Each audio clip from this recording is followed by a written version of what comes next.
Good evening, everyone. We'll get the meeting started right here now, and Mr. Elrod will be taking over in place of Gene Cahan for this evening, at least temporarily. So, good evening to our audience, and thank you for your patience, and members of the board, as we have always done relative to our students in recognition of their achievements.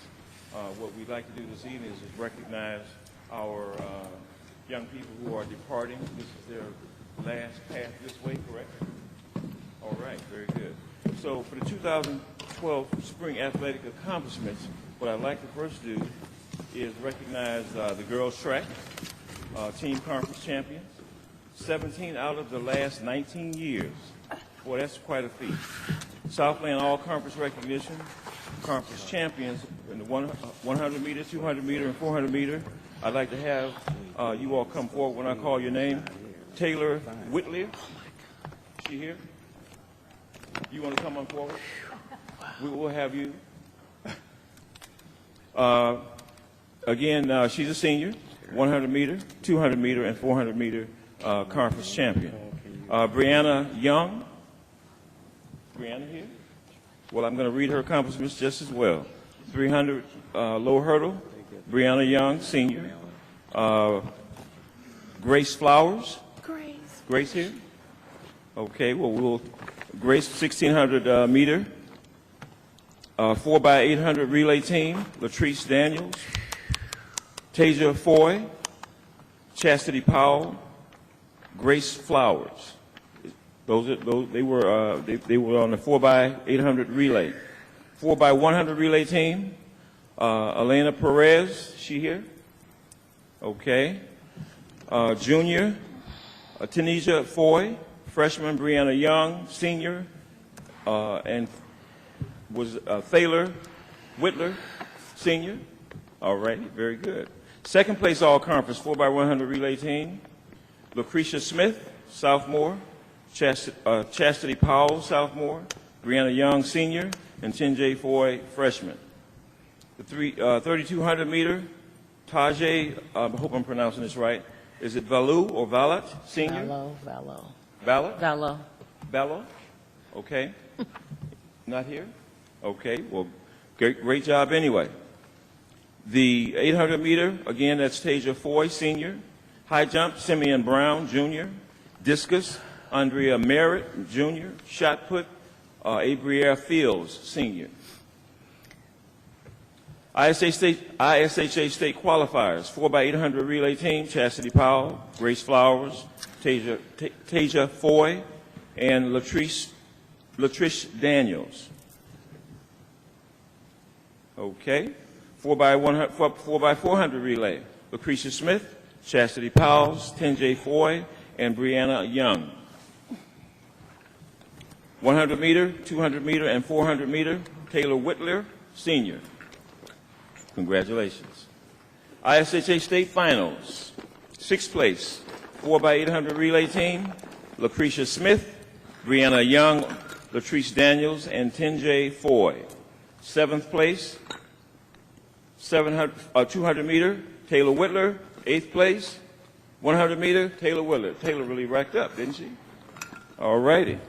Boys tennis, conference champions. This is the second year in a row that the boys have won conference. Southland all-conference recognition and conference champions. Number 1 singles, Jeremy Horvath, senior.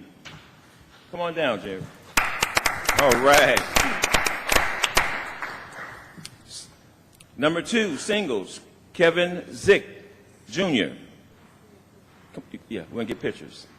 And would you mind taking a picture for your... All right. Okay. First, number 1 doubles team, Anderson Banks and senior Alex Waiter. Come on down.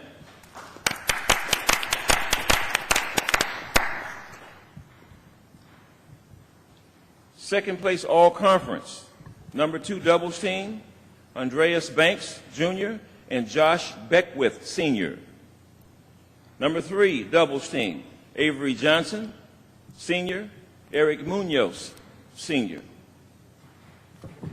Okay, now we move to girls soccer. Team conference champion. This is the 5th year in a row that the girls have won the conference for soccer. Southland All-Conference recognition, Rachel Stelfox, senior, Amanda Barron, junior, Lydia Cogan, freshman, Alicia Lefevre, freshman, Leah Skaffgard, freshman, and Ashley Cockle, freshman. How about a big round of applause for the team conference 5 years in a row for soccer? Softball, Southland All-Conference recognition, Abby King, freshman, Melanie Lambert, junior, Sarah Rizzo, sophomore, Elizabeth Frazioni, junior, and Julie Finley, senior, softball. How about a big round of applause for them? Baseball finished with a 22-12 overall, a 14-1 conference. They were team conference champions. This is the 6th championship in the last 8 years. Southland All-Conference recognition goes to John McLaughlin, senior, 3rd time selected. Michael, and I know I'm not going to get this right, but I'm going to give it a shot. Wojnowski, senior, 2nd time selected. Christopher Cockle, junior, 2-time selected. Cameron Bass, junior. Jonathan Faisal, senior. And Zach Silverzio, senior. How about a big round of applause for them? I didn't mess that up too bad, did I? I didn't mess that up too bad, did I? All right, very good. Okay, boys track. 2nd place conference meet. Southland All-Conference recognition. Conference champions. 110-meter hurdle and 300-meter hurdle, Rashad Holbert, senior. All right, very good. Shot put in discus, Olawale Ulaganli, senior. High jump, Nephas McGee, junior. 4x4 100 relay team, Rashad Holbert, senior.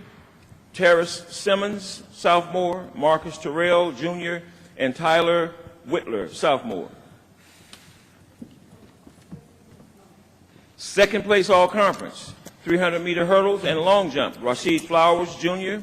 Discus, Jamon Moore, senior. High jump, Nephas McGee, junior.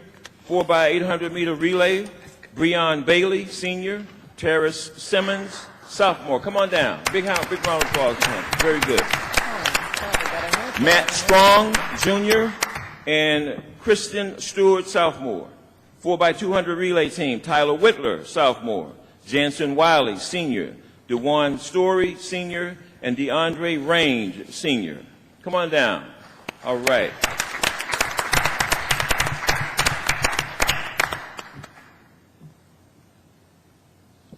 Moving right along, boys track continued.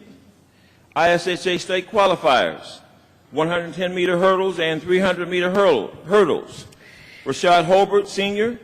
Discus, Olawalu Ulagani, senior. 4x100 relay team, Rashad Holbert, senior. Tyler Whitler, sophomore. Jason Wiley, senior. And Quentin Hardaway, junior. 4x400 relay team, Rashad Holbert, senior. Tyler Whitler, sophomore. Terrace Simmons, sophomore. And Marcus Terrell, junior. How about a big round of applause for the ISHA state qualifiers for track?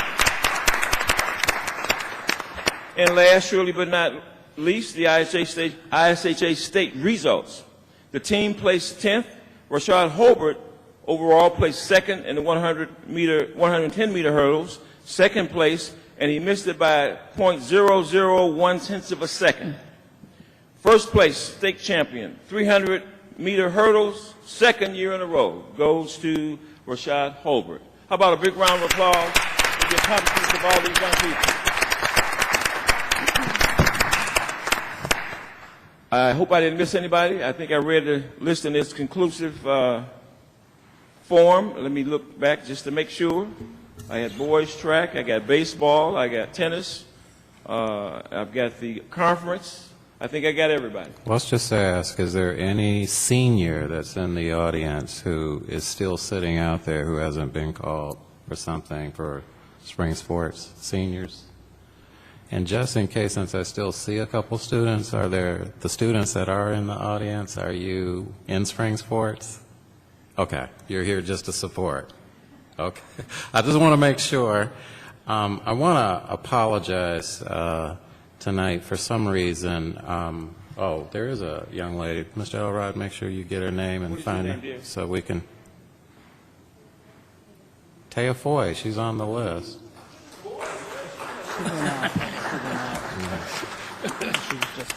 Yes. All right. I do apologize, but we're gonna straighten it out. By the request actually of Mr. Cahan, and I know all of our students know Mr. Cahan and parents too. He felt very strongly this year that seniors don't really get this chance who play in spring sports to be recognized by the board. We do this in fall sports and winter sports, that any student who's recognized as either a conference champion or a state champion of some sort and in regional tournament play are brought to the board for recognition. We also do photos, and we give a little gift card as our appreciation for the outstanding work that they've done, not only as an athlete, but as a student. And for whatever reason, there was just, I would just say, miscommunication. Today I found out that the parents were told 6, and it's really 6:30, even though I know that maybe his thought was to make sure that people had time, to get here. And then we're trying to find Mr. Cahan. They say his car is here. We're looking all over the building. We can't find him, and so I just apologize. We did have the list. You heard names that were read that weren't all seniors, but we will recognize the underclassmen back in the fall. And for those students who aren't here tonight, for whatever reason, whether it was last minute or late notice, we'll mail a nice letter to both the student and to the parent, along with the gift certificate, and just thanking them for all that they've done here in their career at Crete Monee High School, because it is very important. If we're going to do this again next year, we're going to make sure that we do this far in advance, rather than to have sort of, just to be honest with you, this sort of last-minute thought, even though it's a very good thought. But we know that once school lets out, it's very hard to get students back. They're working jobs, they're socializing, they're doing all kinds of things. So again, to our students and to our parents who support them, we'd like to give you one more round of applause for everything that you do. And before you walk away, I'd like to turn it over to Mr. Rose, and we want to, maybe some of the board members may want to say something to you. And then we do want you to come up to the stage. We'll direct you in and take one photo with the Board of Education, and then you can be free to go home. Don't have to stay for the meeting tonight. So, President Rose. Go ahead if any of the members would like to say anything to the students and parents. Go ahead. The floor is open to you guys. Well, I'll start it off. Congratulations. You had an outstanding year, an outstanding spring. How many of you plan on doing it some more next year?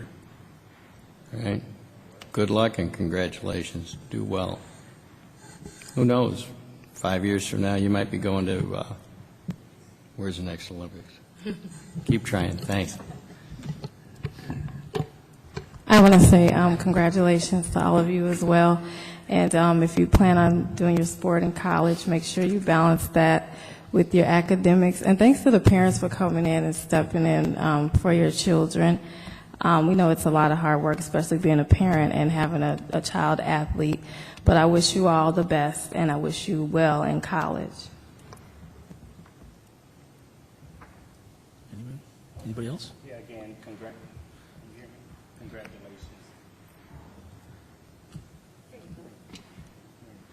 Congratulations to each and every one of you. Now put your mouth on the mic. You're taking on a big endeavor. A big endeavor, so continue doing what you're doing. I believe I may have gotten out there this past spring to see each and every one of you. I don't know if you knew that or not, but I enjoy the sports that each and every one of you participated in, so keep doing what you're doing. Don't stop running. Don't stop exercising just because you're out of high school, okay? I'm proud of you.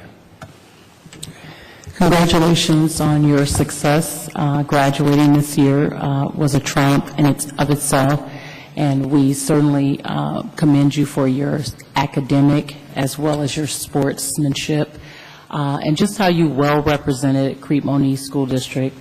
Some of you, again, I've seen all 4 years actively and collectively playing in the sport, being engaged, and I was just saying to some young people earlier, it's wonderful to be well-rounded people, not just one or another, but the fact that you play your sports, you know, you're academically sound, that's a task not too many can acquire. So we commend you. Thank you so much for your support of this district and how you've represented us. We wouldn't be who we are without you. Thank you.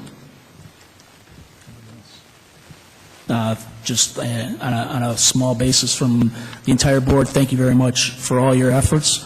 I know it's not easy to do academic work and then go and play sports and maintain good profiles and do the kind of things that everybody that's involved with sports programs and the academics here at Crete Monee take great pride in some of the work that you've all accomplished. So thank you very much for your efforts, and continue your efforts in whatever you continue to do in your lives as you go forward from today. So thank you very much. Enjoy your summers. Thank you. Why don't you come up here, up on the stage, and we're going to take a quick picture.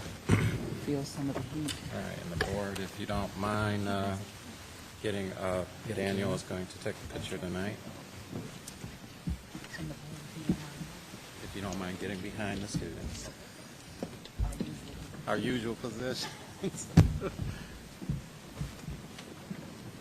going to have you face that way out in the audience.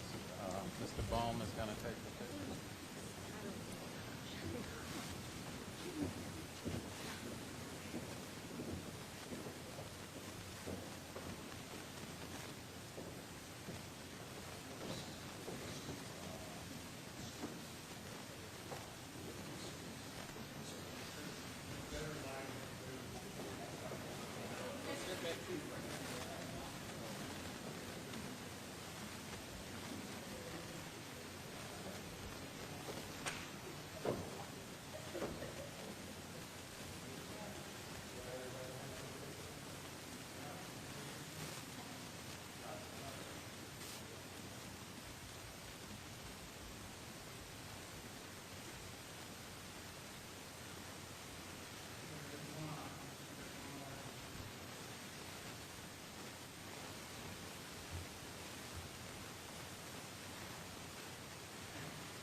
First? Yeah, because that's still around the district. Okay. Before public. Okay.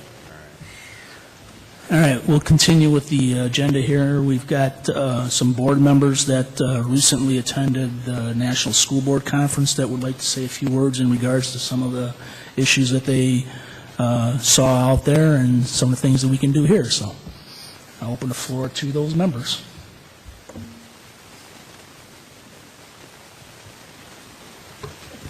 I will be brief. On last board meeting, excuse me, I passed out some handouts from a couple of workshops I attended.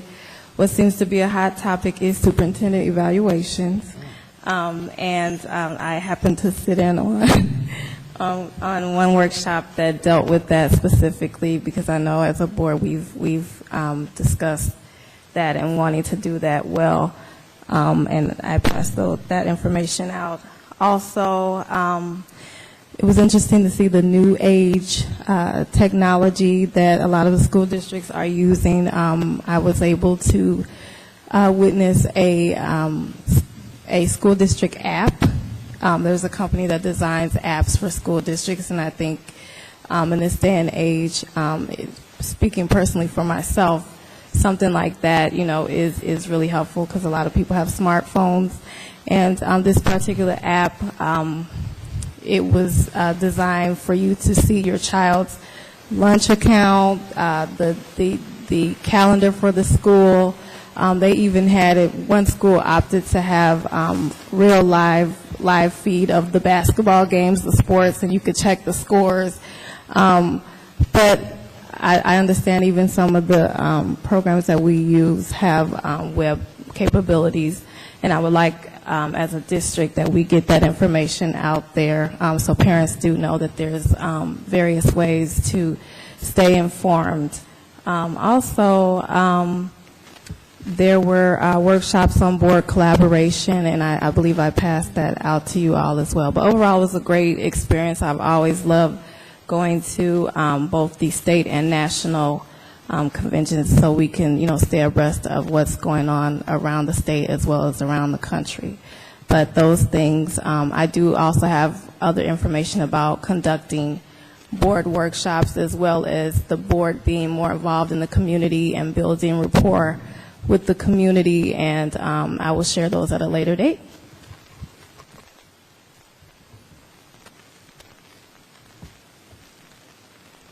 Anybody else? Oh, well, yeah, I had a great time just learning and engaging myself with the different approaches when it comes to how schools conduct themselves regarding academics. And one of the things that really stood out was a school district in Kentucky, I believe it was Boone County, how they pretty much stressed that even though the state average on the ACT was, I think, like 20, 21, the University of Kentucky, which is a state college, average or ACT score was required to be 24. So they said that they was going to shoot for that number as opposed to the state average. I said I really like that approach, shooting for a number like the University of Illinois here as a state college as opposed to shooting for the state average on the ACT. So, and they were gearing that way, and this was not a highly acclaimed high school. It had like a 75% minority enrollment. So, that's something that we should look at down the road. In addition to, one of the other things that I thought was good was when it came to the school board in and of itself. I went to one conference regarding on how the school board conduct themselves, and they showed a video of a school board on how not to conduct themselves. Very argumentative, literally throwing things at one another on live TV. So when it comes to us as school board members, just respect. Agree to disagree. I heard that phrase many times. So, and again, it kind of hit home. One of the young men that was giving the presentation, he said, we took an oath to represent the community on the school board. So he said a lot of people do not attend school board members meetings that's on the board because they put other things first. He said, but you took an oath, so you have to really watch when you do not attend a board meeting and the reasons for not attending. And lastly, when it came to, I attended a finance seminar, and one thing that hit home again, and I probably mentioned this once or twice already, about when to spend money when you are in financial distress. If you can ask yourself the question, do you absolutely have to spend it? Is it imperative? Is it a must? If you can answer that question and say yes, then you go forth and spend it. But if you can't answer yes, you hold off. I would just concur with both what Board Members Hall and Maurice Brown just stated. One thing I want to say about these conferences, I too enjoy going to them, because the bottom line is you don't get an education in becoming a board member. You have a desire, you have a will to serve the people in your community, and how do you do that is not always explicitly clear. So the conferences are about edifying and giving you an opportunity to learn from people throughout the world. It's a national conference. This year was held in beautiful Boston. And I will tell you, the first night I got there, the first morning, I had the privilege of my workshop session with Soledad O'Brien. Most of you know her is from CNBC. And she was really, of course she's a celebrity, but at the same time she spoke common language for me as a mom and of course as a school board member. And she said simply, all students can learn. So I bring that message back. It's not just that all students can learn, but the people who are in charge of students learning really need to be engaged and about the business of engaging students.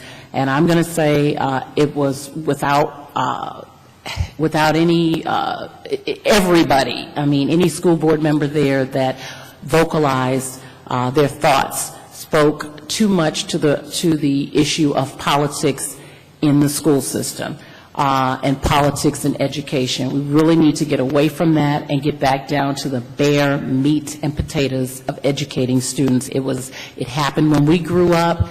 It can still happen. I think we have to be challenged. We have to become innovative and get about the business of educating students. I did visit the Brockton School, which for some of you, you may have heard Dr. Rogers mention it last, September, as a example or a beacon of an institution that made great strides, I think in over a 10-year period. 10 years. And again, some of the things that I saw just in 10 minutes of visiting the school is, again, a collaboration, people genuinely caring about the students. And like I said in September on the videotape that we saw, I saw with my own eyes the principal and the students and the teachers. What did you have for breakfast? So it wasn't just on the video. It was live, not Memorex. So I really appreciated the opportunity to witness that for myself, not be just presented some information. It was an opportunity to see it. And I will say that one of my favorite opportunities, again, was to visit Harvard University.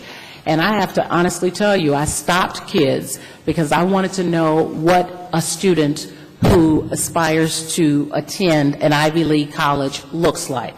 And none of them didn't look anything different than the kids I see at Crete Monee High School, Crete Elementary, or any other schools in our district. So that means we have an opportunity. We need to push for that.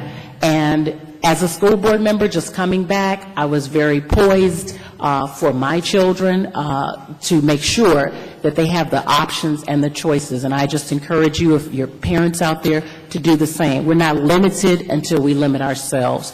So encourage your families. I mean, I don't know if, well, it's all school board members, but what I was going to say to you is that this feedback, we would like to continue to share it with you, because Dr. Rogers can attest to, as a mom, I was there buying some of they have vendors, and one of the vendors had a math, algebra concept.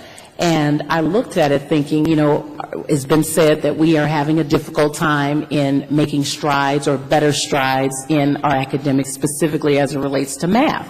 And sure as I tell you, I wanted to know what it was, even as a mom, that I could do to help my kids. So this little thing, I should have brought it, was nothing, bare bones, kind of looks like a scale. And it really helped me as an overgrown person who's long since passed the algebra stage, but it was just a tactile and tangible item that really helped me, and I actually was able to teach it to my son, who is obviously going on now through the process. But I'm telling you, we don't go there for fun and games. There are, we're in class, and I think to be the leaders of a district fiduciarily, as well as just the sound leaders of this district, it's important that we learn in order to matriculate some information to our constituency. So we thank you for the privilege of attending the conferences.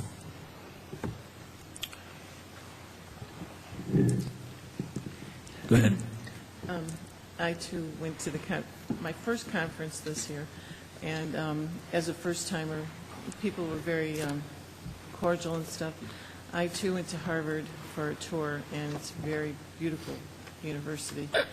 And what I learned is that it is not just a university, it's made up of at least 16 different colleges, and that's what makes it Harvard University.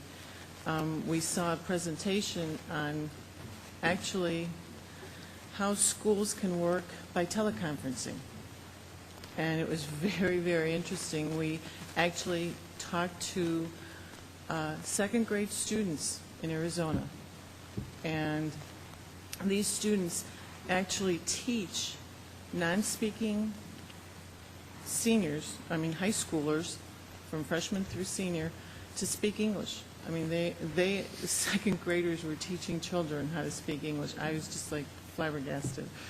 And the program also helps teachers, because teachers can help students with their homework.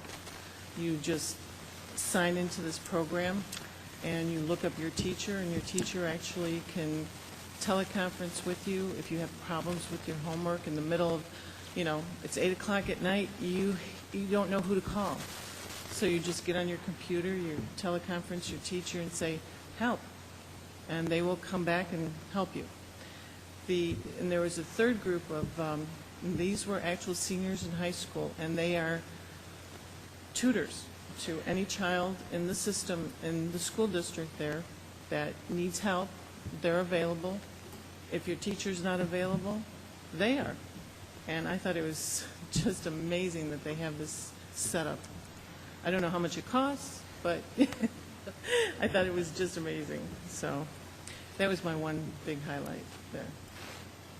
Thanks to all the members who attended the national conference. I think it's something that we as a board need to participate in on a rather regular basis, so that we can find out what other school districts in the country are doing, and some of their good things that are happening in their districts. We want to be part of that top-notch group, so the only way to do that is to learn from them. So, we'll be doing this more and more, hopefully. I know we do the local and the state in Chicago every year.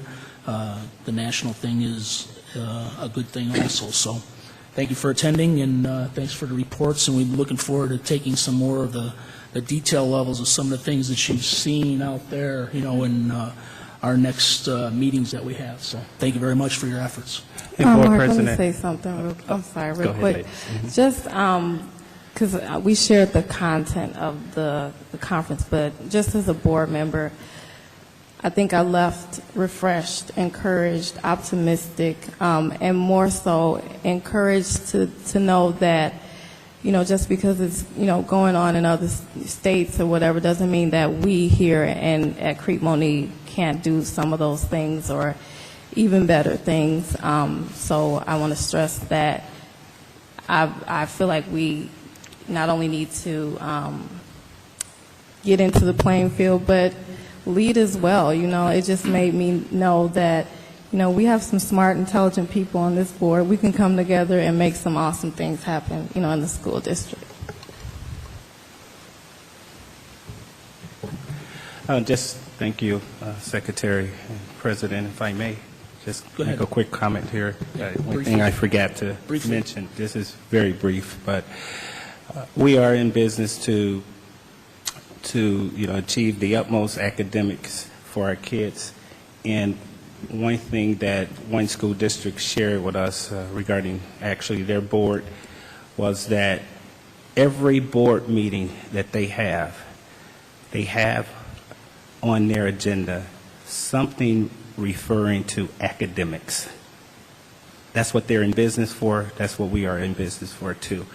And they weed out as best as they could things that they should not be on the agenda.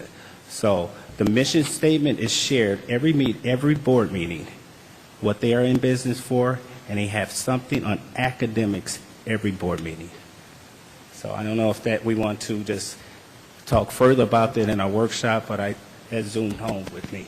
That's a good forum for us to have these conversations as to some of the things that you've seen that you like, that we can bring. And it doesn't necessarily have to come from going to a national conference either. I'm sure everybody's got some good, bright ideas, that like Member Hall has stated, we can all come up with some good things and stuff. And as we grow as a board and as a district, we should continue to implement these kind of things. So, again, thank you for your efforts, and we'll be talking about these very shortly. So we'll move on with the other part of the agenda here that we've got right now. We still are in going to the public comment section. I did have one request for public comment from Denise and Kurt Kranzer in regards to class sizes at Monee Elementary. So you have the microphone.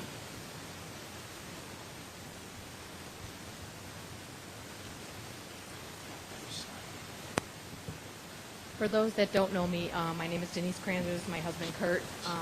I am a 5th grade teacher at Monee Elementary, but I'm not here tonight to talk to you about being a teacher. I'm here tonight as a parent.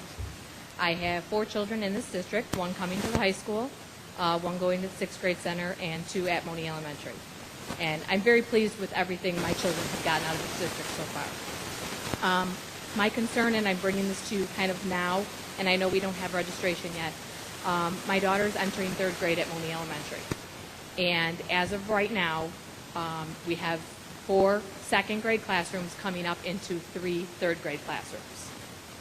And this happened when she was in kindergarten going into 1st grade, and it was October, November-ish, I don't exactly remember when, but they did hire another 1st grade teacher at that time and split some of the kids. I was very willing to have my daughter move from the class that she originally started out in, because I knew she was a child that could adjust easily. But I'm here tonight ahead of time looking at those numbers of 2nd graders, knowing from being a teacher, but knowing how many kids there are. As of right now, if nobody leaves the district, those 4 classes are going to combine it into 3 classes with 32 kids in a class. And that's a lot. It's not that those 3 wonderful Monee Elementary 3rd grade teachers cannot handle it, because they can, and they did it this year. But it's a struggle.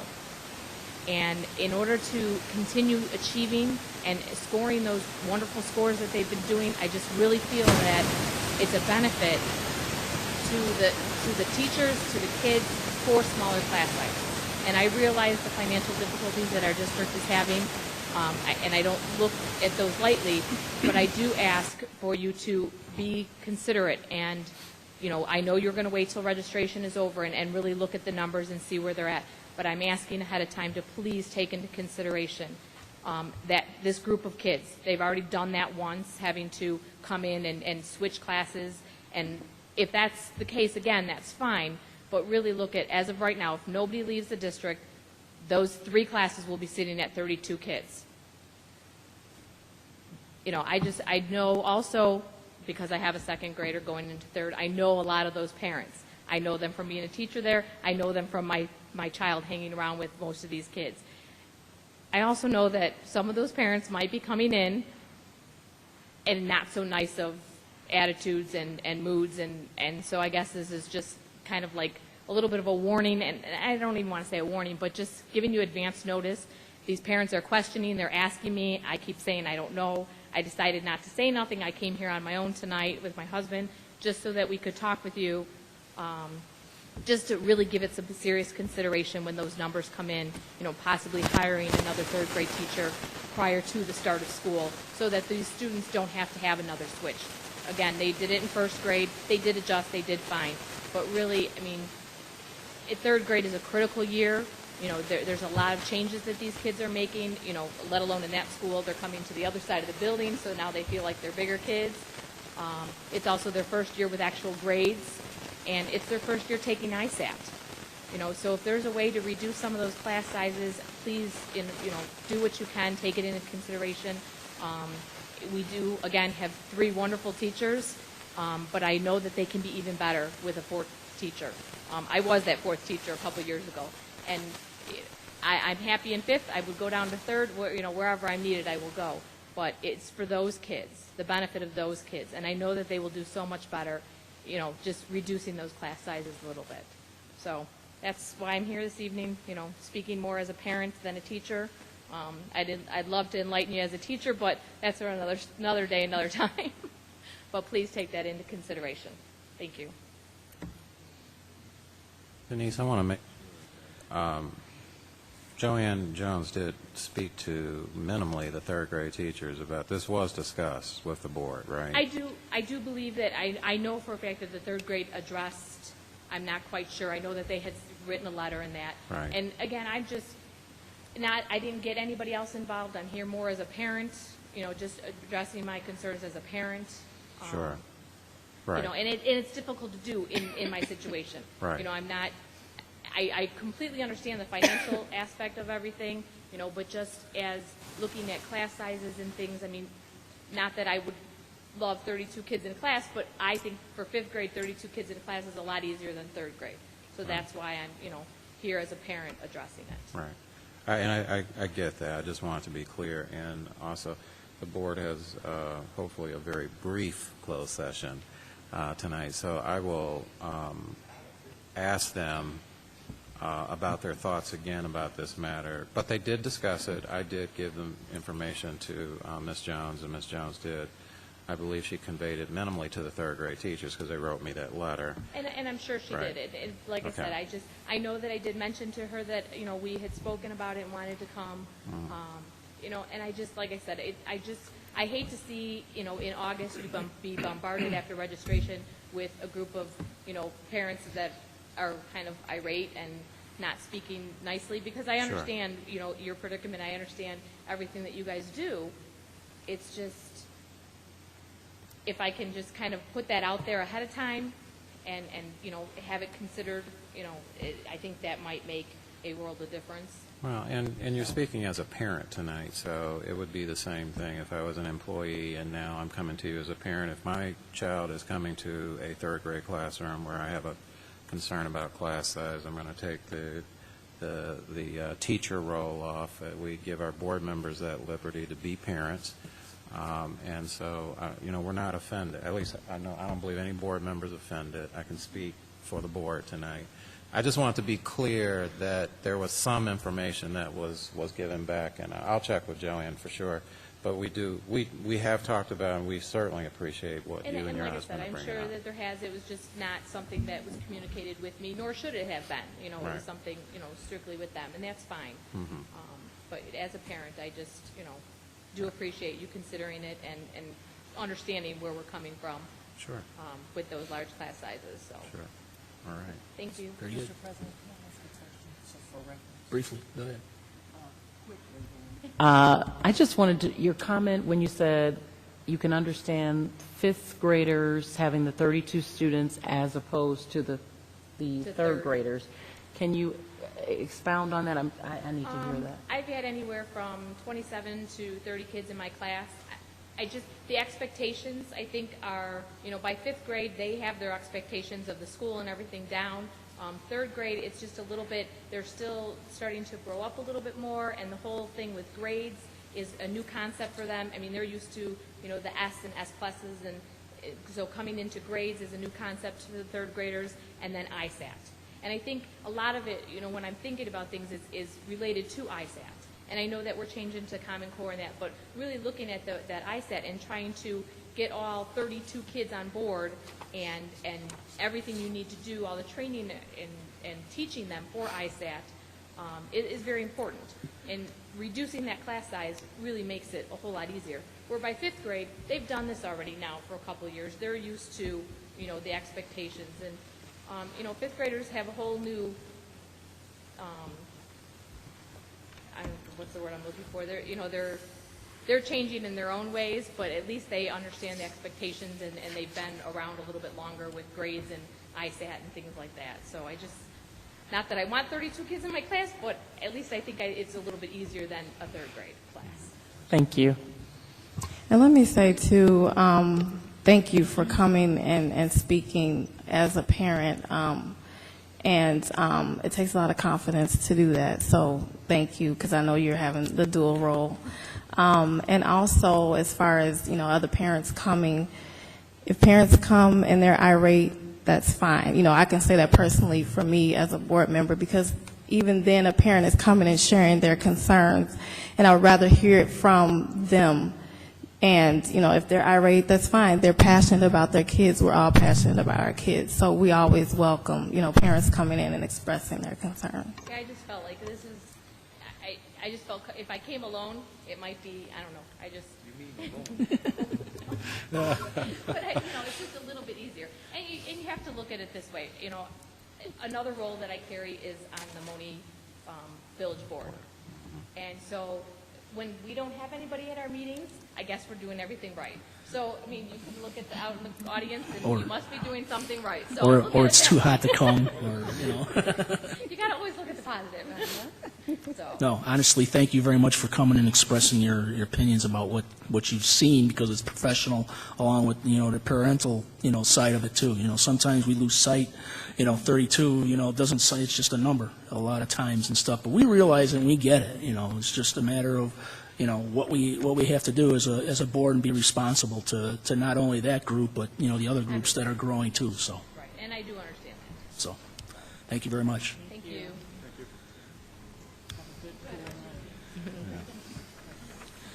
I do have one more little letter here that I'd like to read in front of the board. So it's part of probably all around the district, but I'd like to at least get that out on the website. That this is addressed to 201U school board members. The highlight of the Crete Women's Club Centennial Year will occur on Saturday, June 30th.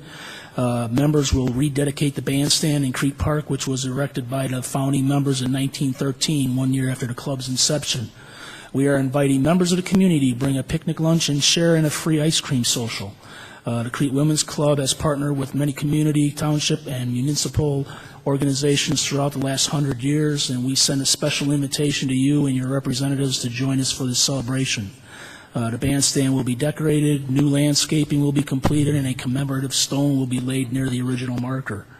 We'd like to introduce all our local area officials who attend the ceremony. Please let us know who will attend from our district.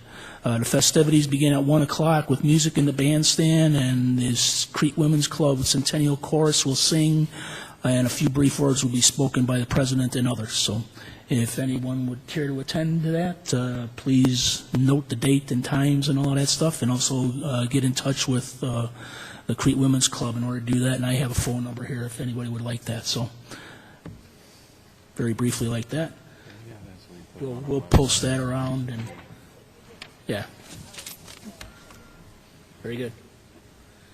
I think that concludes around the district, so what we need to do is begin the actual board meeting here, so I'd like to call the meeting to order. Would the secretary please call the roll? Mr. Brown? Mrs. Coletti? Here. Mr. Heisel? Here. Mrs. Sanders? Here. Mrs. Stockton? Here. Secretary President Rose? Here. You stand for the pledge. Allegiance to the flag of the United States of America and to the republic for which it stands, one nation, under God, indivisible, with liberty and justice for all.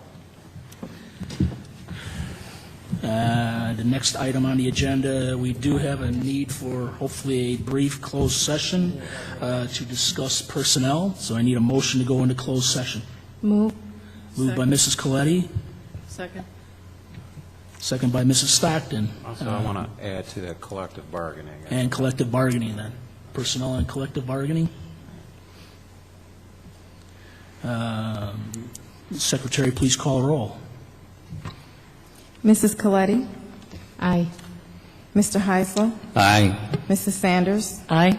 Mrs. Stockton? Aye. Mr. Brown? Secretary, aye. President Rose. Aye, we are enclosed. To Tom Gazinski, we need you to come down and log on one of our board members. The laptop went out for some reason. Yeah, Because of the mine wants to reset itself also in 15 minutes, so. Mine did. And then But I was able to log it on. finally, also, as far as closed session, I only need Dr. Edison with me tonight. Dr. Edison. What? Dr. T. What did you say? Oh, well, obviously you. Oh, okay. But, I mean, No, Tom, thank you. So you didn't answer yours when it said it wanted to reset? I've been just And it went down? clicking off. It just clicked it down the board with that, and it just. Nancy just told me that if you put the password in right there, that we can, and I'm just. Right, I wasn't even. A super secret password. No one would ever get it. Oh, okay.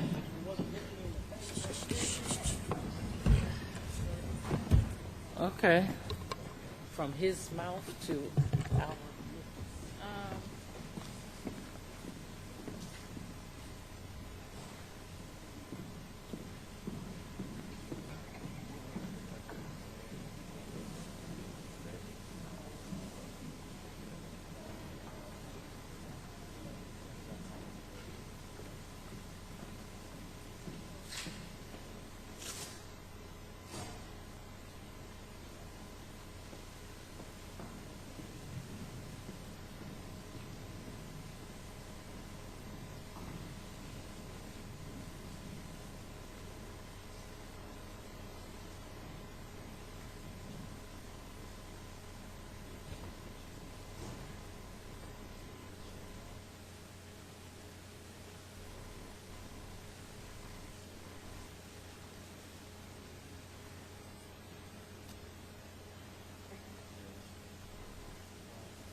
get her in trouble again.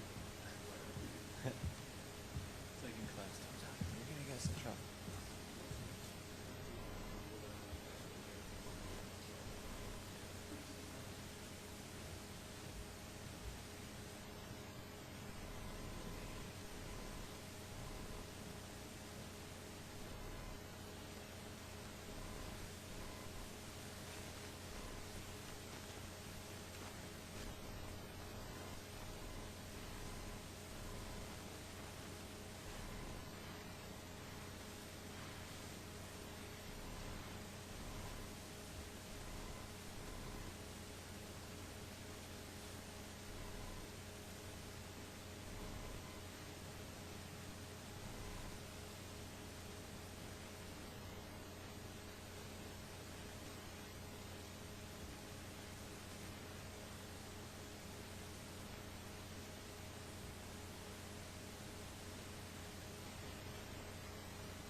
not going to even laugh at it because he wants somebody.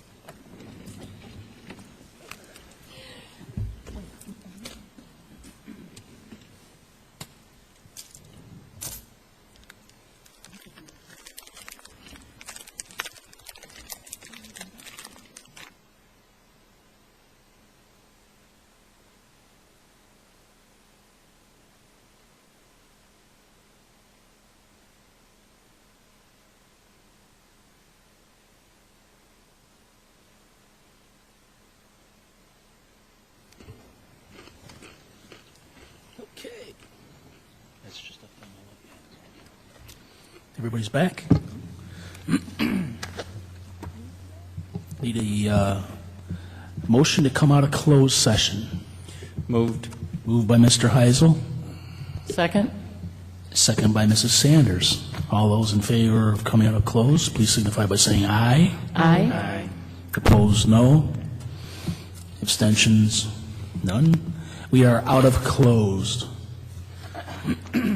Next item we have on the agenda then is consent agenda. I'd like to create a motion for the consent agenda, less two items that we discussed as items 2012-0618-1, and the other item individually done will be 2012-0618-2. Motion I need in order to provide for the consent agenda there. Moved. Moved by Mr. Heisel, Second. second by Mrs. Coletti. Do you have any questions or comments on the consent agenda? Okay, this vote is to approve the consent agenda as amended. Yes. Less the two items that I just motioned for. Any other discussion at all? If not, then would the secretary please call a roll? Mr. Heisel. Oh, to move them out. Aye. Mrs. Sanders. Nay. Mrs. Stockton. Aye. Mr. Brown. Nay. Mrs. Coletti. Aye. Secretary, aye. President Rose. Aye. The consent agenda is approved. The next item we have is the individual item that was taken out of the consent agenda. So I need a motion to approve the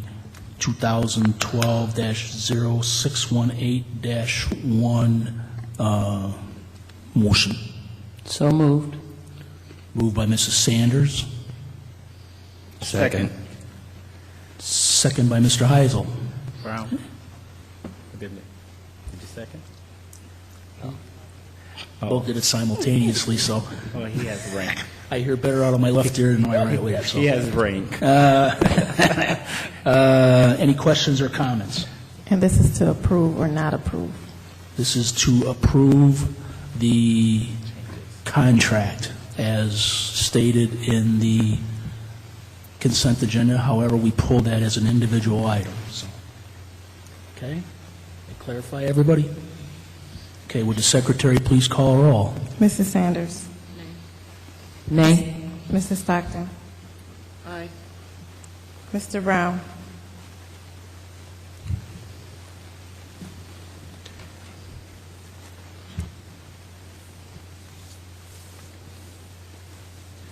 Aye.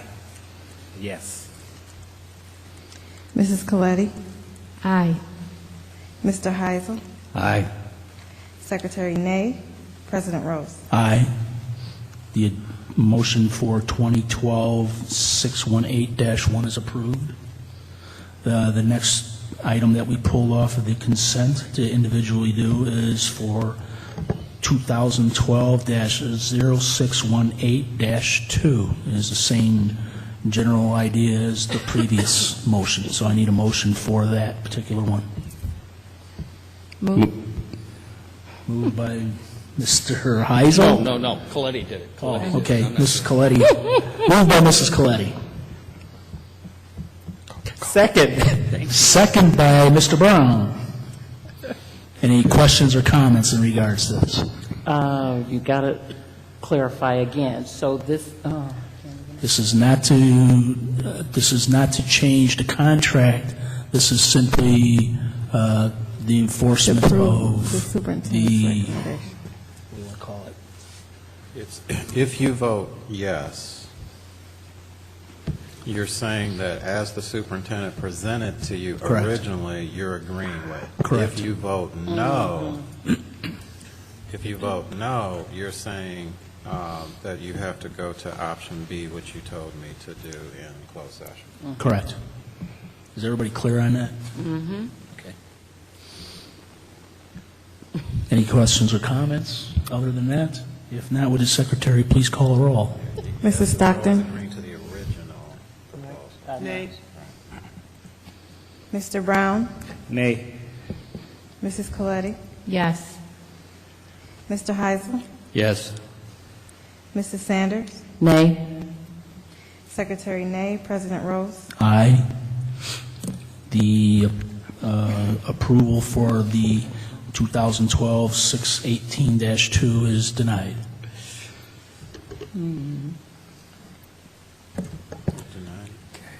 It is denied. Next on the agenda here, Okay. that's correct. We did have some donations that were part of the consent agenda. It's a little bit different because the donation was made actually on behalf of the Crete Monee School District softball team, which created a gift to the Leukemia Research Foundation in memory of Kirsten Riegler.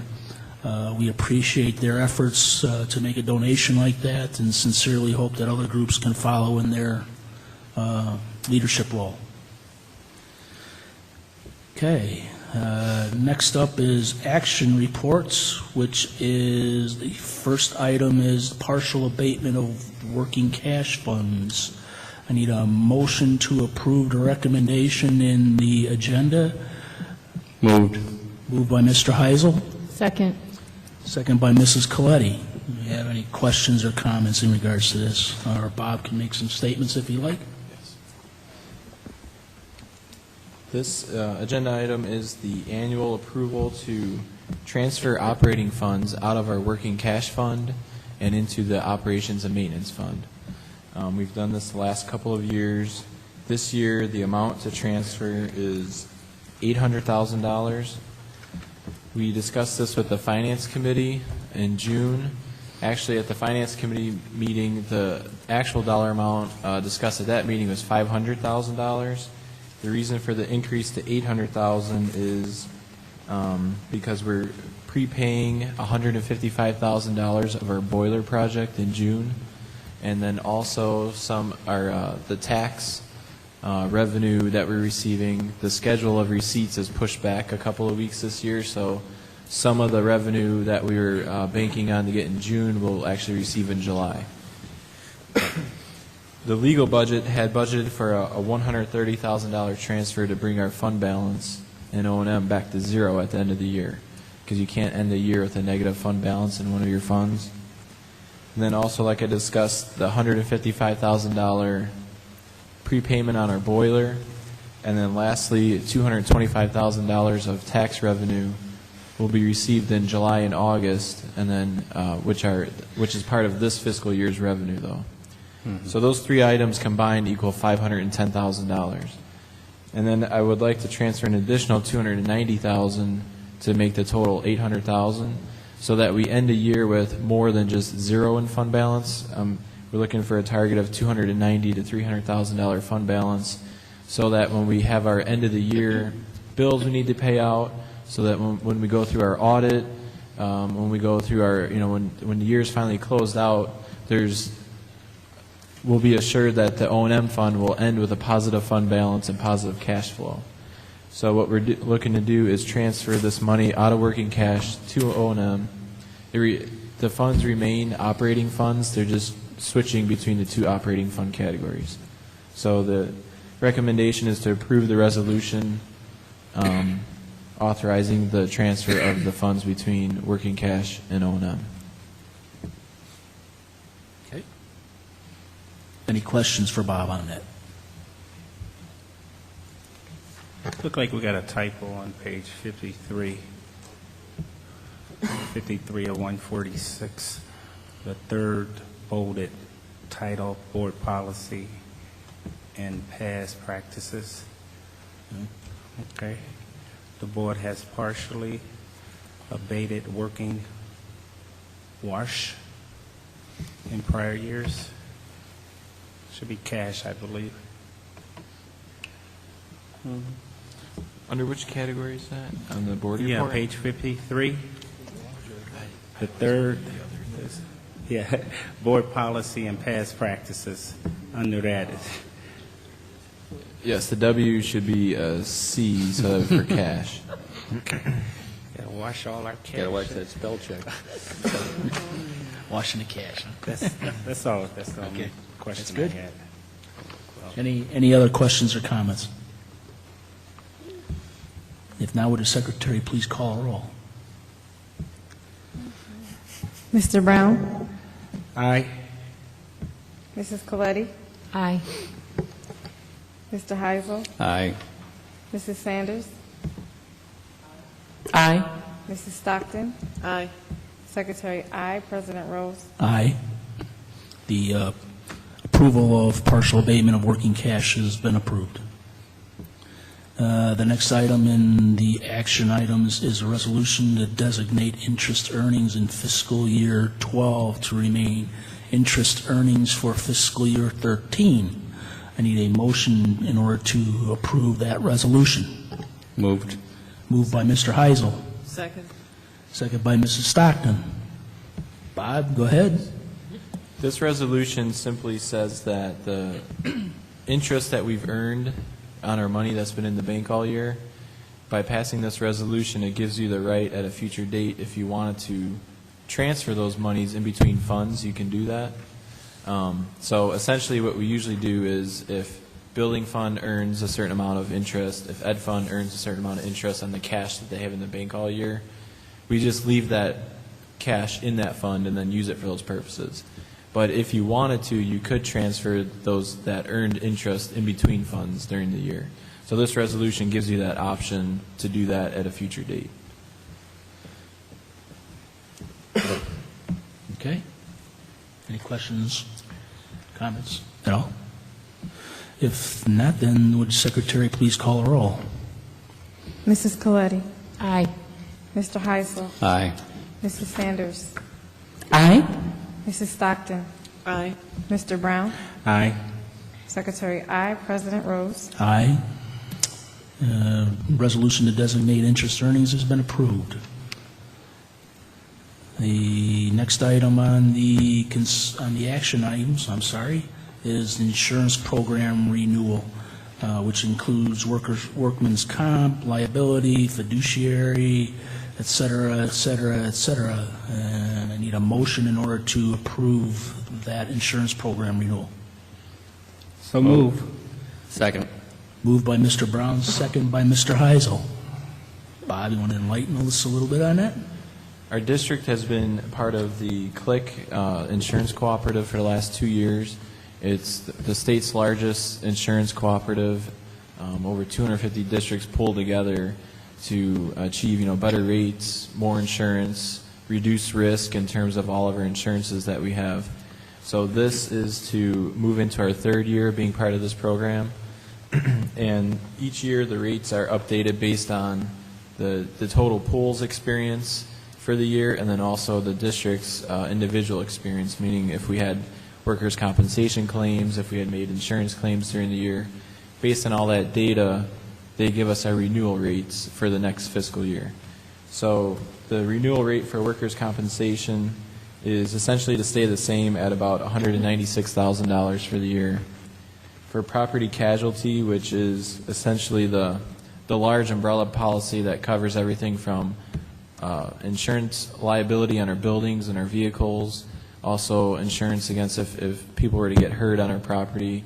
That also includes the insurance for the Board of Education in terms of any EEOC claims or anything like that. That premium is going from $178,000 to $190,000. And this last fiduciary liability premium is remaining the same at $2,050. So our total insurance cost is proposed to increase by 3%, or $12,000. The recommendation is to approve these premiums and to renew our insurance for the next fiscal year. Okay. Any questions or comments for Bob? If not, then would the secretary please call a roll? Mr. Heisel? Aye. Mrs. Sanders? Aye. Mrs. Stockton? Aye. Mr. Brown? Aye. Mrs. Coletti? Aye. Secretary, aye. President Rose? Aye. The insurance program renewal is approved. The next item in the action reports is the athletic trainer agreement. Looks like we're looking to approve district entering into an agreement for athletic training services beginning in August of 2012. This recommended one that's here is for a 3-year contract, I believe, beginning at a certain dollar amount in your packet and continuing on until fiscal year 15. So like a motion to approve the attached Athletico 3-year agreement. Moved. Moved by Mrs. Stockton, Second. second by Mrs. Coletti. Discussions, comments? Oh, We ever went 3 years before on such a contract? No, we've been usually going year to year on for the past, at least the last 4 years. I know we always renew just 1-year contracts. The reason that I had recommended a 3-year deal is that if we enter into the 3-year deal, the price would remain flat at $22,000 for this next fiscal year, and then in the future there'd be 3% annual increases for the years 2 and 3. The one other vendor offered a $22,000 contract for a 1-year deal. However, it would be a new vendor, and so it would be a complete turnover in terms of we'd have a new athletic trainer, a new staff serving the athletes. So if we could lock in at the same price or similar price, our athletic department is very happy with Athletico's services. We received the 3 quotes, and it was, in our opinion, the 3-year deal looked like the best choice. If we opted to take a 1-year deal with Athletico, the price would go to $23,100, or we could award the contract to one of the other 2 vendors as well. Now, the other 2 vendors, did they have the opportunity to submit 3 years as well? Yes. They chose to only submit a not to. 1-year offer. Okay. Bob, quick question. In the finance meeting, we talked about obviously the state or the condition of our finances, as I guess we always do. And there was a discussion about why would we pay, because the numbers you seem to be within $1,000 range, either way. So if we're shaky, if we're shaky at best, or if we do long-term purchases and may or may not have the ability to pay for them, we're in a contract, so we can't obviously cancel it. Just if you would just offer me your reasoning behind thinking that, I guess it's a small amount. You're saying $22,000. How could we not have it? But the way you guys have painted the picture for me, we are scrapping. So why do we make purchases without knowing that we actually can pay for it? I believe that the 3% increases for 2014 and 15 are very reasonable, and that if we were to go year to year, we might actually end up seeing larger increases than that when we go out for bid at those times. I know that the current price that we've been at with Athletico is priced pretty low, pretty competitive in the market, and they're offering to keep it at that price for even another year. And I feel that if we just take the 1-year deal, the prices might start going up faster than 3% even. So if anything, it does give a bit of certainty for 3 years to know we're spending $22,000 next year, which is what we spent this year. That could be budgeted for. and then know that it will go up 3% for those next 2 years. So you're eliminating the risk of it going up by more than that, but by eliminating the risk, it costs you a 3% increase. Also, a lot of times when you switch vendors, they don't know your district as well, and then there could be other costs associated that they haven't factored into their quote. They maybe don't realize quite how many teams we really have, or they don't realize that we expect the athletic trainer to go to multiple events and be at all these different. I mean, we lay that out in the specs, but So a lot of unexpected times, all of a sudden, costs. there's going to be overages all of a sudden. So we know that with Athletico, since we've used them so many years and we're happy with their service, and we know that they don't try and charge us for overtime or overages, that it's a pretty well guaranteed amount of money that we're looking at. And so it seems to be the safest choice at this point, but all three quotes are very comparable, so either way, either vendor would be fine. Okay, thanks. And have we had any documented issues with this company? With Athletico, not that I'm aware of, that we have not had any issues with them. I know that speaking with our athletic director, we've had the same personal trainer that they provide to us for several years in a row, and she seems to be highly qualified and works really well with the parents and with the students. So they just seem to be really happy with the person that they have through Athletico, and I haven't heard any complaints, and I know there haven't been any issues or complaints from parents or any types of lawsuits or anything related to the services that they provide. So. And do we do that? Do we evaluate the companies, after a certain period? Well, this is a year contract, so do we officially evaluate? I'm not aware of any formal evaluation process that they put the athletic trainer service through.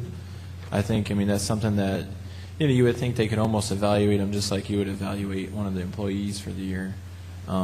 It's just more kind of an overall assessment of they feel like they good service, but I don't think they put together a formal evaluation document that we could review. And Dr. Rogers, this may be a question for you. In the policy meeting, we spoke on the athletic director, maybe it would be Athletico, whomever is handling the on the field, the new policy that was put in place. How does that information get, because they're held accountable to some degree, so how does that information get matriculated to this company? Well, actually, we give the information directly to the athletic director, who controls the specific situation in policy was, I think, related to concussions or any injury that would cause a kid to have to be pulled out of a game. Right.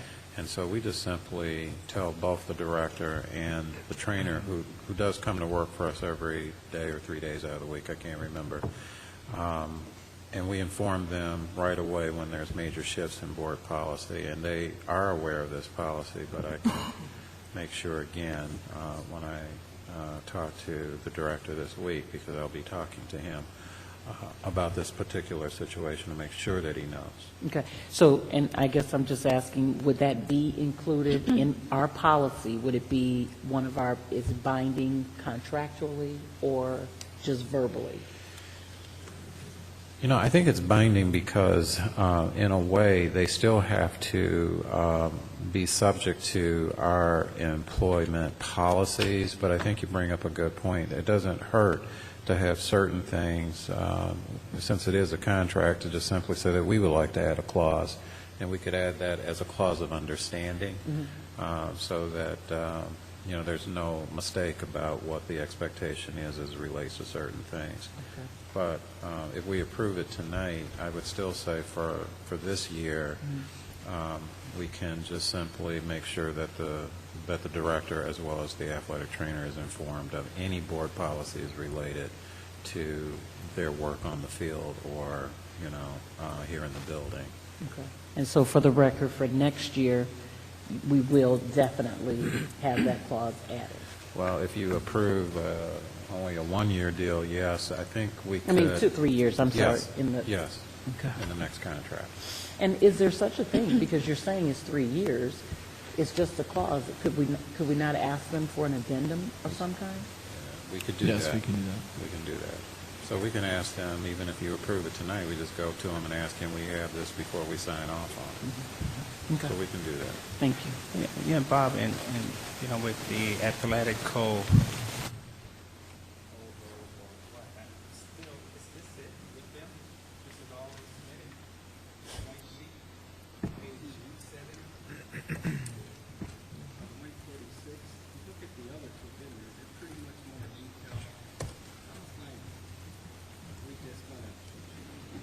Piggyback off their existing contract. There's no acceptance here to be a binding contract. Really sign it. Right. Well, what they have, this is their proposal right here. So obviously the contract that we would sign off on would have all these terms and conditions that are outlined in the proposal. But yeah, this is just a shortened version. They have I could pull up, last year's Athletico contract. I know there's several pages to it, just like any other contract with all the different, sections in the contract. But this is a summary of their contract. It's the proposal, basically, that they're giving us.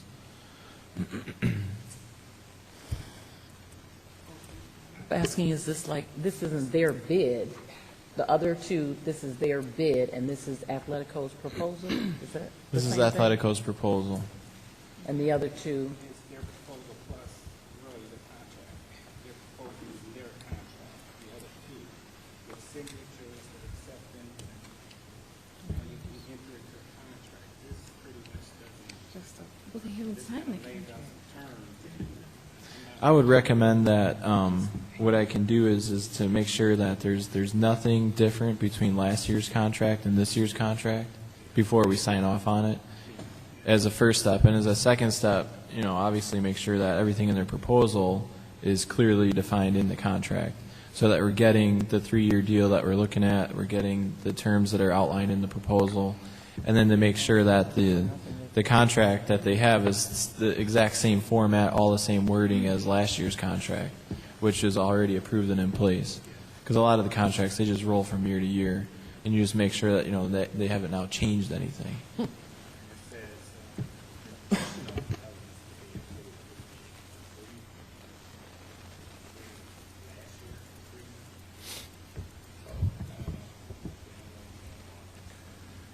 Yeah, I think that's what happened. When you look, Athletico already holds the current contract, and I guess, it wasn't clear maybe with them, or maybe we weren't clear on our end to say you still have to submit the actual contract, even if it's exactly the same with just the dates changing. But we can do just that. We can make sure, because we do have the contract on file, and ask them to resubmit the contract with these additional elements actually in the contract. And then we can add our 1 or 2 pieces, and then as long as the board agrees to that. Right, yes.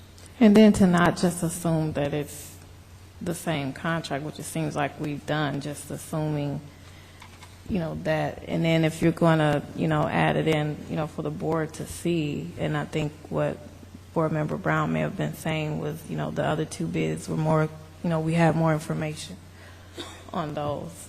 And then also when you compare, please let the board know what the results are. Okay. Yes, I'll report back in August. Obviously, if there's any discrepancies, then we won't sign the contract. Although then I don't anticipate that there would be any issue. If there was, we would just work that out with Athletico and let them know that whatever changes they might have came up with, we're not going to accept that. Because we'd like to have the athletic trainer working in August with football camp and all our other sports. So.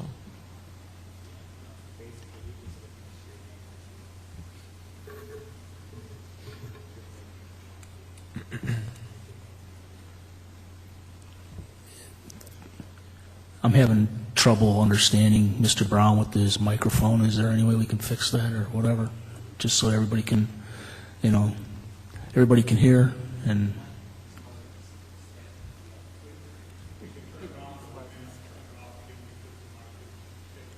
Oh, okay, that's fine. As long as I can understand, that's okay. I heard him. Thank you, I'm sorry. Thank you, I'm a little deaf, hard of hearing, so, you know.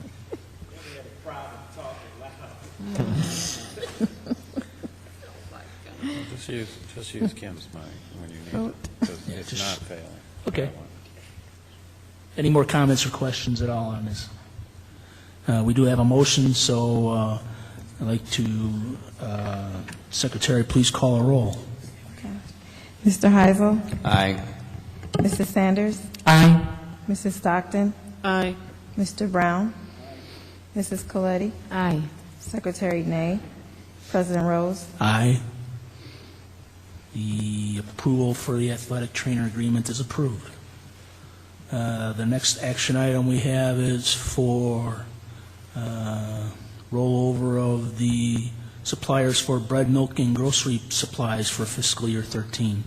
May I have a motion to approve the recommendation in the agenda? Moved. Moved by Mr. Heisel, Second. second by Mr. Brown. Any questions or comments? This was the item we discussed this item at the Finance Committee meeting. We said that the bread contract, there's no changes in pricing for next year. Milk is essentially unchanged. The one type of milk went up 1 penny per carton, the other type went down 1 penny per carton. And then for the Gordon food service supplies, for the total for the year is a $476 increase. So that's a negligible increase in terms of that vendor. So the recommendation is to renew our agreements with ICB Sales, PM Dairy, and Gordon Food Service for 2013. Okay. Any other questions or comments at all?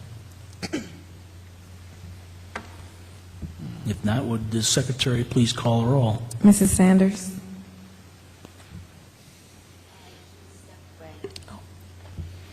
Okay. Mrs. Stockton? Aye. Mr. Brown? Aye. Mrs. Coletti? Aye.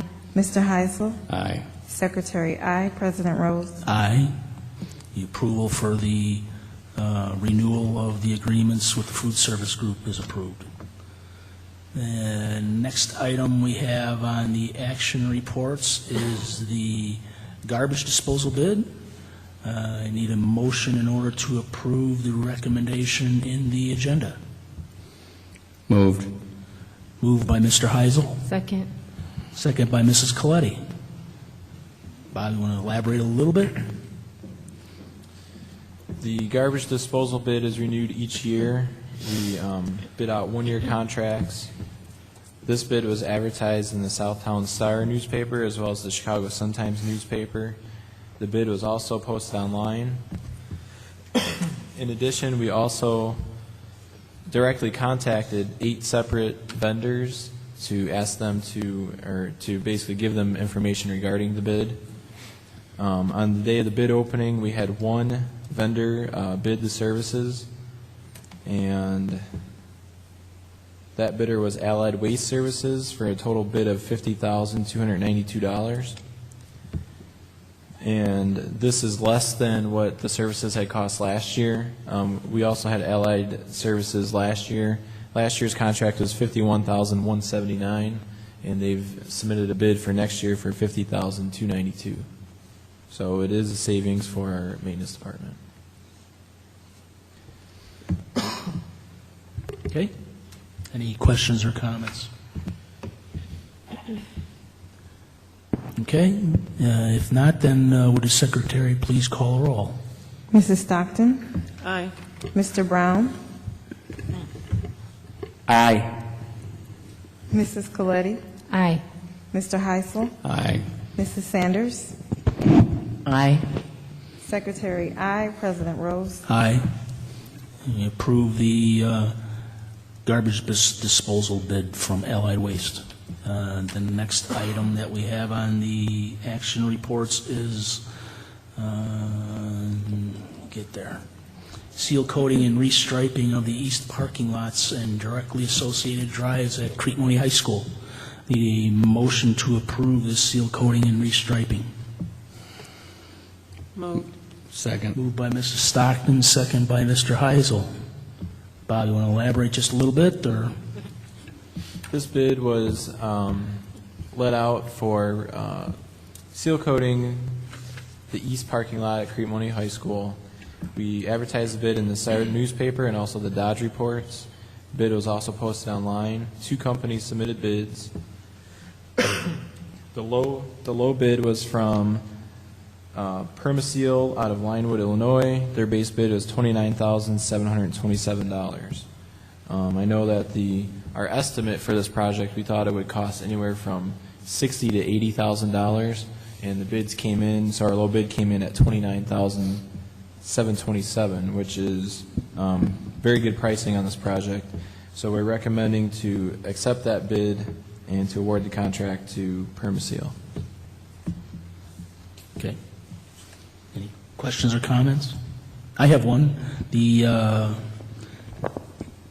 steel coating and all of this is going on in the east parking lot. Do we have plans for doing all the other parking lots in the high school? Because they were all probably put in at the same time. So, do we have a plan to do this, was it south side and west side parking lots? Or are those functioning better or something? I would think you'd probably have to coat those soon too. Well, Daniel will elaborate for us, but the reason that we chose the east parking lot was we were just basically working within the confines of our capital budget, and knowing that it was going to cost somewhere around $60,000 to $80,000, we had identified that section as, that's as much as we could have done. Now, with the pricing coming in as low as it was, we could award up to 10% more surface area for them to do as part of the contract. So that wouldn't be a large increase, but we could take advantage of the good pricing while we have it. I believe Daniel and I spoke, and it might be too late in the process to bid out another round of parking lots, even though it seems that the asphalt market is pretty cheap right now, or seal coating market is pretty cheap. Certainly in our long-term annual plans, we want to keep seal coating as much surface as we can, but until we receive our capital development funds, we have a pretty slim $500,000 annual capital budget in O&M. So this was, how much we had allocated for the year. I just didn't want to lose sight of being able to do the other parking lots and the roads and everything else. If we're going to start one, it's just progressive, all the way around the building. So as long as we got that in the plans, that's cool. Right. Okay. Hey, Bob, I understand when you said you accepted the lowest bid, but just moving forward, if you can just use the phrase lowest responsible. Right. Well, absolutely. That's true. It's the lowest responsible bidder. Yes. Have we ever used this company before? Daniel, have we used Permaseal?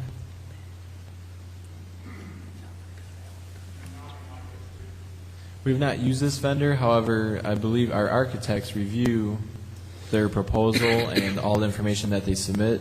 And attached to the board book is our architect's approval of the information that was submitted and all the specs that they're to use and all the information in terms of what the vendor understands exactly what it is they're supposed to be doing. So the bid was reviewed and approved by our architects, who also helped to write the bid specs and all that. Okay. And just for clarification, it does say in the letter from the architect that it was the lowest responsible bidder. Excellent. Because I know they always refer to that, so. Right, Great. yeah, it's always the lowest responsible bidder. We don't, it's not just the lowest bidder, because we always, whenever they turn in the bids, we go through all the bid packets to make sure that they meet all the different criteria that are in the bid specs, which makes them a responsible bidder. Otherwise, they just wouldn't be presented as a recommendation. Okay. Great. Thank you. Okay. Any other questions? If not, would the secretary please call a roll? Mr. Brown? Aye. Mrs. Coletti? Aye. Mr. Heisel? Aye. Mrs. Sanders? Aye. Mrs. Stockton? Aye. Secretary, aye. President Rose? Aye. The approval of the seal coating and restriping bid is approved. The next item we have is in the Human Resources area, approval of the employee handbook with the modifications per the agenda. I need to get a motion in order to approve these changes and the employee handbook. So moved. Second. Moved by Mrs. Sanders, second by Mrs. Stockton. I'm sorry, I'm having trouble with my voice. Dr. Edison. Thank you, Mr. Rose. The employee handbook is reviewed and revised each year.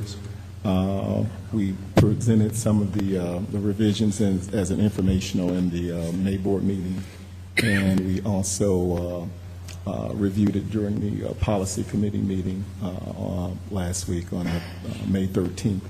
And we are recommending now that the changes be approved by the board for the 2012-2013 school year. June 13th, we had the policy meeting, and we met on that day to review it. Okay. Do we have any other questions or comments?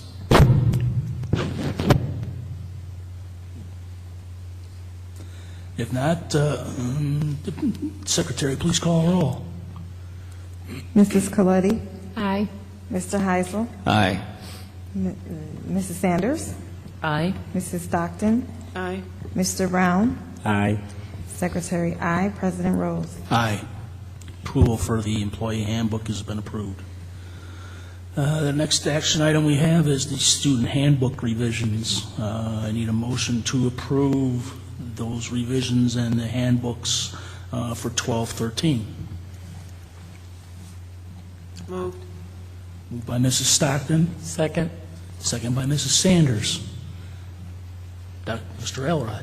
Thank you, President Rose. As is the case with the student handbook, annual revisions are required by board policy, and also the updates that are mandated by statute.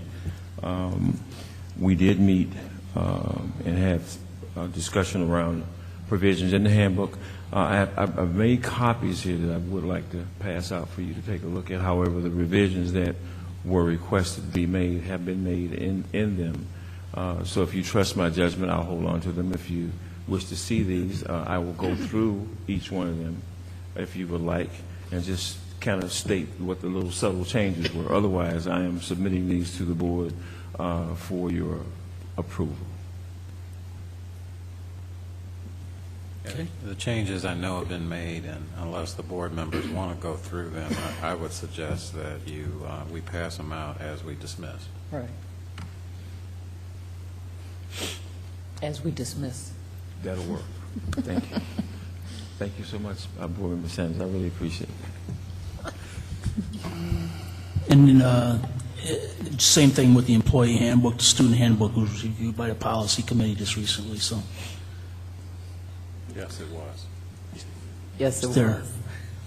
any other comments or questions on the student handbooks? If not, then would the secretary please call a roll? Mr. Heisel? Aye. Mrs. Sanders? Aye. Mrs. Stockton? Aye. Mr. Brown? Aye. Mrs. Coletti? Aye. Secretary, aye. President Rose? Aye. Student handbook revisions is approved.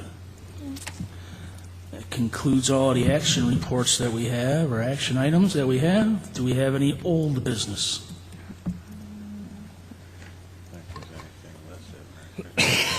No old business. We do have an item here for new business, or we need to set up some committee meeting times and actually try to get a date here for getting another board workshop going over here prior to the beginning of the new school year, so. You want to deal with the committees first? Sure, might as well.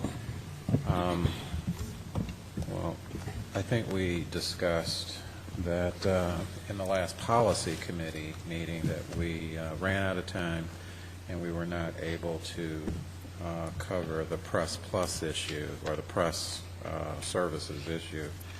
So I would like to propose, or ask, not propose, ask co-chair, board member Stockton and board member Sanders if there is a date in August, preferably August, where we could meet again to go over the press plus issues, and there is still the outstanding issue of maybe talking about potential criteria as it relates to naming buildings or facilities. I brought to the board all that I had. I think at this point it would really be up to the policy committee to start the conversation around criteria that they feel determines important contributions is where we left it off.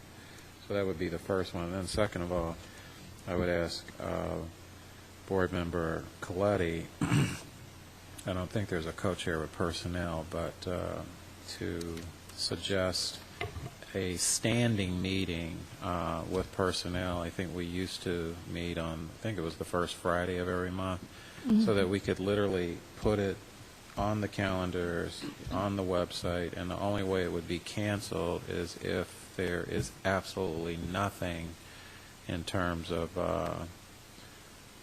the things that the board told me is most important to them to discuss. If there's none of those things, then again it would be, we would notify board member Coletti, and then she would be the one to determine whether or not we still need to have a meeting, and not me. I let her make that decision. So those are the two things on the table, but if we could deal with policy first, and then board member Coletti can respond as far as her desire for a date for standing committees. So, yes, ma'am.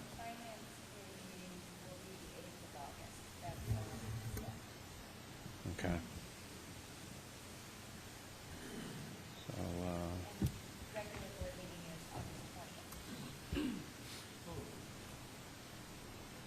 again, it's, unless you want to meet later, I mean, that's up to the two co-chairs. If they, I would prefer not to meet in July, but if you prefer to meet in July, then just let me know. It's just 2 weeks I might not be available, so.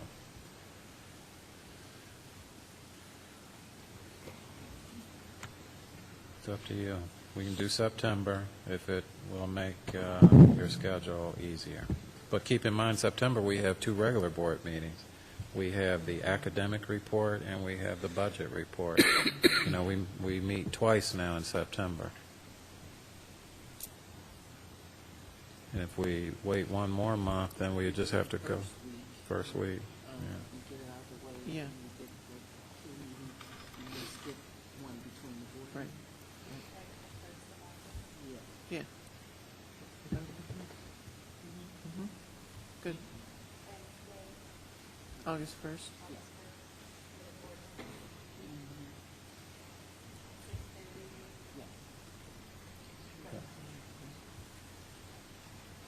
Okay, Wednesday, August 1st, at 6:30 in the board room at central office. So for any other members on the policy committee, please put that in your calendar. We'll also update you through the July FYI. We'll have that date. Now for board member Coletti, do you have a suggestion for a standing meeting, monthly standing meeting? The first Friday was fine. Okay. Always. But I'm not available in August. Okay. For 3 weeks of August, so if we want to start that in September, Let's that's start it fine. in September. If there is a need in August, we would just call you and Okay. ask you for a time that maybe you could meet in August. Right. Okay. As long as it's, I'll be available starting the week of August 20th. But August. before that, I'm not available. Okay. You got that, Tara? Okay, that's fine. Okay. And will it be at 8 o'clock or 8:30 or? It doesn't matter to me, so who else is I still think there on was the I committee? can't remember that it was more Is convenient. which is better, 8 or maybe 8:30? 8:30. 8:30? I've heard from the one Is board 8:30 member. good? She said 8:30 would be the better time for all of them to be able to be there. So 8:30? Okay. September the 7th would be the first one, and then it would always be the first Friday from there, first Friday of the month.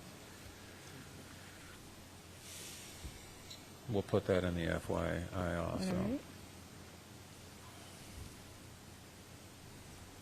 Okay. As far as the education committee, just kind of picking up what Mr. Dugan said would be available to the board members as far as different reports that can be created. If we can some kind of way get that list again, Yes. John, and maybe send it out to the board and see what the board would desire. At least they would know ahead of time, before going into the school year. Yeah, and I will talk with you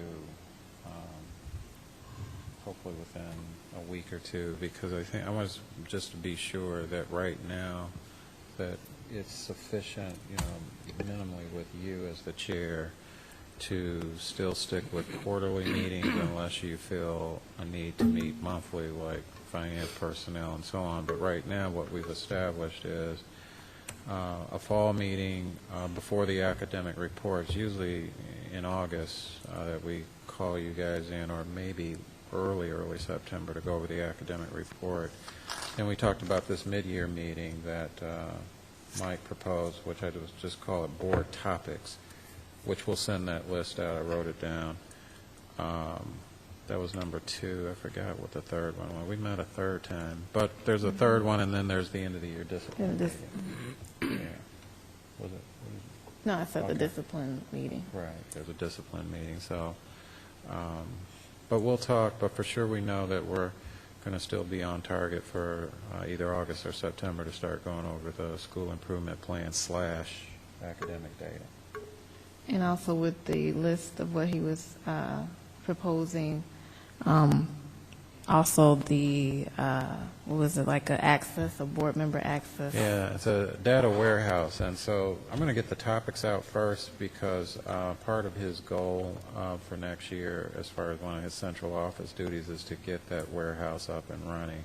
So we're hoping it may not be ready in the beginning of the year, but the goal is to have it ready by the end of the semester, so that when that second meeting does occur, I'm going to strongly encourage maybe all board members come to that committee meeting so they can get the overview of how that'll work and the data that they can access from their computers in real time on all the things that he talked about. And I have last thing under new business as far as around the district for next year. Have you? Yes, I can send you that. I'll write that down, and it's not dominated by the high school. It has, I believe, every school in the district, maybe except for, because they are on a rotation, but it's almost every school. It might be 8 schools out of the 10 buildings, because there's 8 or 9 months. It's still 1 per month if you insist that all of them, because some of them just gave 1. We can do that, but I'd have to let them know before we walk out of here. But right now I can send you the list. I'll just email that one to you. I can still put it in the board FYI, but we did listen to you and got a plethora of people. I know I would prefer to see all the schools, because we do have 10 schools, and why leave anybody out? That's my opinion. I mean, I enjoy it, and I love seeing, what's going on, and that opportunity for them to come out and show the board. Okay. Again, what I'll do, I'll send the list out. I think there's only 1 or 2 missing, so I will try my best to get them on. Just remember that we'll have at least a couple board meetings where there'll be 2 people presenting, that's all. Okay. Yeah. Okay. Okay. But if I don't chastise me yet until the following year. I'll make sure that I say it in the beginning that all of them have to present. I think right now it's only 8, though. Okay. Anything else? We did get some dates from Jeff Cohn for trying to get another board workshop together. I know at the last one we discussed in December was to try to do these things, kind of twice a year if possible, and the dates were sent out in the FYI from John. I don't know if it was a previous one or something like that, but has everybody had a chance to review those dates and see if anything is acceptable, what's not acceptable? I'm not available for any of the August ones he offered. So none of the August ones are good unless you get towards the end of the month. Right. And for me, the best date was those at the end of July. Pardon me? Those at the end of July. I will actually be in residency the other dates, the middle. Well, that's kind of leaving us with like 2 or 3 dates then. So, like July 11th, 12th, 18th, or 19th then. So from what I'm hearing there. So, So we're like not going to the have 31st. not going to have a regular July meeting, but okay, so that leaves us 12, 18, and 19. No, not for me. 12, 18. Can't do it. 12, 18, 19, so why are we even bothering with this then? Till the end of July for me. Understandable, but, we have to try to make some date to get this thing going. Otherwise, this is part of what we had talked about and been talking about for a year and a half and stuff, to do some regular board workshops so that everybody can be on the same page. It helps with giving direction to the superintendent for the following year, that kind of thing and stuff. But if we can't find a date in order to meet, then we're just going to have to pick like the third Monday of July and, make it like a regular board meeting. So, however, I'm dealing with Jeff Cohn too as a third party, so kind of at the mercy of the other members. So, if I'm really asking for us to struggle with the committee or with your dates that are available, and, we need to do this. I don't think that's the third Monday of July, Mr. Combs. I don't think so either. So I'm just throwing that out because that's the typical night that we would meet. However, it's not one of the nights that he has available. I'm available the 31st and the 26th.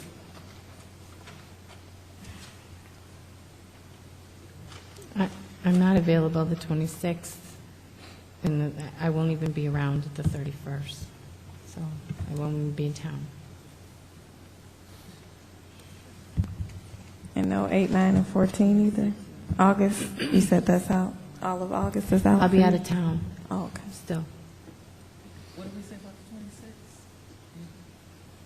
the 26th? I'm not available that day, and then I'm gone. Figured. Hopefully not gone for good. So out of everything that's offered there, is there any dates anywhere? Okay, I'm sorry. We got, Okay, actually. until we start getting out of, towards the end of August is the only thing that's available. Actually, I am available 18 and 19. Sorry, just. Of July? Yes.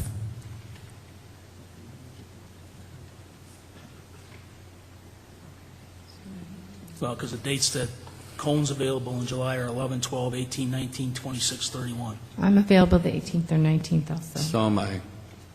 Which date? 18, 19. 18 and 19 so far seems to be an offering at least. Board Member Brown and Sanders.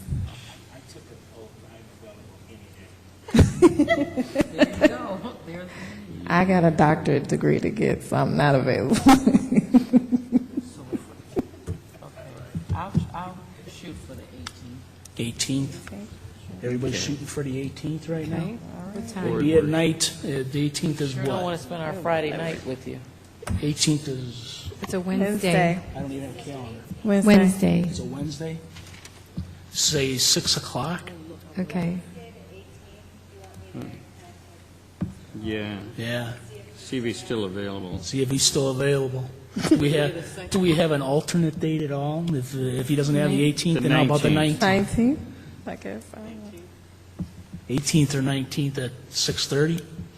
Because I know that some people have, 6:30? some travel to do and things like that, so What time? we did you try to say? make it, to be out of there by 10-ish or 9:30, 10-ish, Anything no later before? than 10. No I'll later be than out of there 6 at 10. o'clock. I don't know about you. I know. Well, as long as we put some restrictions on it, then. Do you want to do it at 6? Correct. Everybody's available both of those days. Correct. Yep. Yes. You too, John? Yes, I'll be available those Okay. days, either one. Is it a problem to have it at 6? I'm just. Would anybody? I'm just trying to understand, you know, as far as people that Is are it a problem coming to from the have it at city 6 or something o'clock? like that for travel. Are you guys okay with 6? 6 is fine with me. It's fine.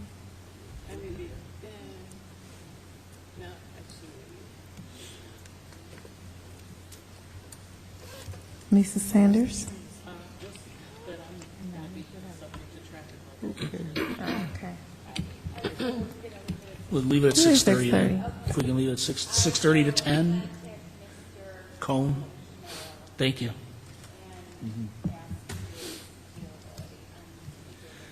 Yeah, because I am on vacation the 18th and 19th, but I'll stick around.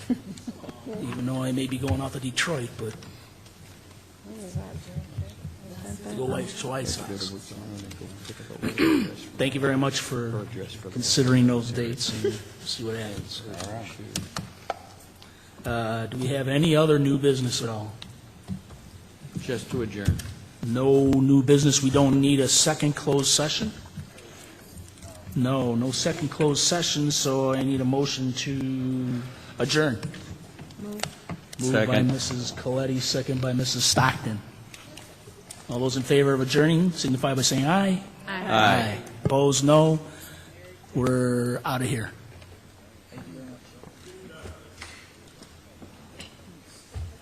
What's wrong with him?